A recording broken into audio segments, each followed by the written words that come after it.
Welcome to the kickoff celebration for the Great American State Fair, proudly presented by Freedom 250. Right now we're at the Great American State Fair here on the Washington Mall for the 250th celebrations. Freedom 250, it's become much more politicized because the Trump administration has pushed most of its events through that rather than America 250, the bipartisan group, and it has raised concerns from ethics watchdogs. The problem is the non-transparent, private, partisan control and execution of these events. It's the president creating a separate entity to provide opportunities for pay to play, like the ballroom, like the inauguration fund. We see corporate entities making the rational choice to keep good relations with the White House. Over 80 companies have partnered with Freedom 250.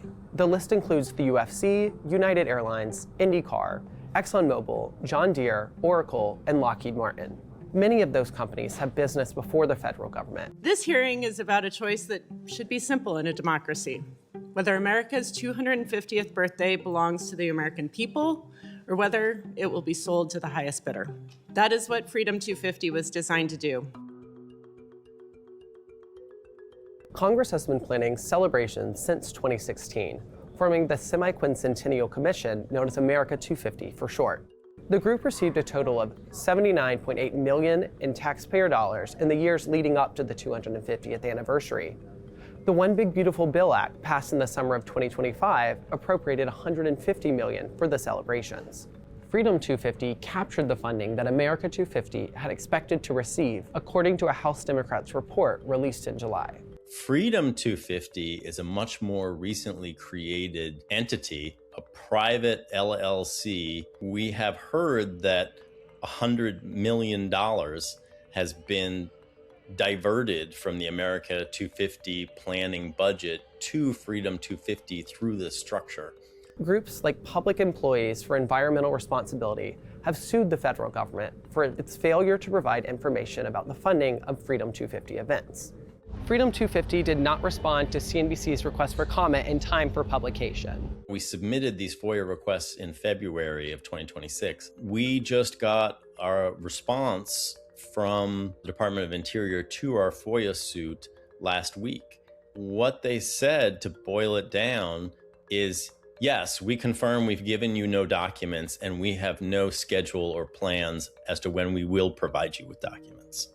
Interior Secretary Doug Burgum oversees the National Park System, which in turn oversees the nonprofit National Park Foundation. That group in turn operates Freedom 250 as a subsidiary. We created Freedom 250 at the request of the National Park Service. In preparation for the 250th, funding from the National Park Foundation and the Legacy Restoration Fund made it possible for us to renovate the Thomas Jefferson Memorial and rebuild the crumbling Tidal Basin and West Potomac Park seawalls.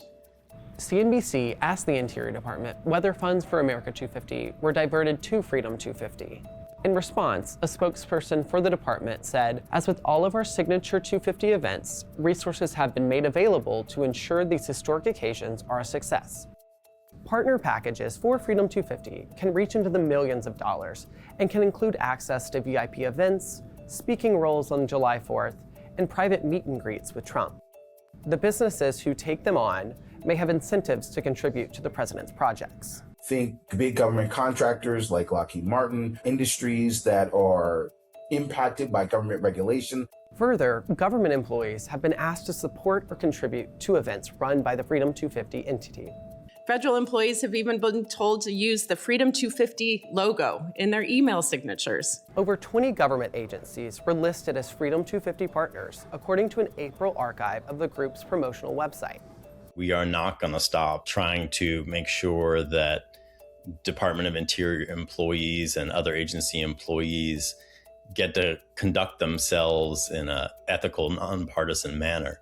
So however long it takes, we're going to seek answers on how Freedom 250 is structured and funded.